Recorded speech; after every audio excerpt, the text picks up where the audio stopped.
لو بتعلم اي مهارة جديدة في حياتك وبتنساها بعد يوم او يومين، يبقى لازم تشوف الخمس خطوات دول. رقم واحد، لازم تختار المهارة اللي انت حابب تتعلمها بعمق. شوف المهارة اللي انت حابب تتعلمها وحاول على قد ما تقدر تكون انت حابب تتعلمها بجد، زي البرمجة او المونتاج او اي حاجة من دي.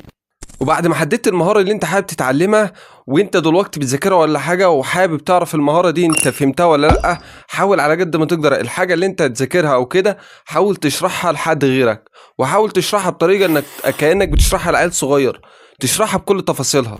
فلازم تبسط المعلومة على قد ما تقدر، وعلشان تعرف تبسط المعلومة لازم تعرف ايه الثغرات اللي في فهمك، وابدأ بسد الثغرات اللي في فهمك دي عن طريق البحث والتعلم كل يوم.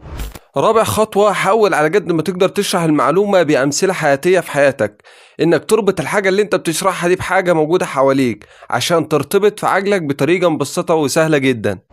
وخامس خطوة بقى معانا، لازم على قد ما تقدر تختبر نفسك كل فترة، وعلشان تختبر نفسك كل فترة لازم تتابعني، عشان إن شاء الله في الفيديو الجاي هنزل لك إزاي تختبر نفسك بأفضل طريقة ممكنة. ولو عندك أي سؤال أو أي استفسار ما تنساش تكتبه في الكومنتات. سلام.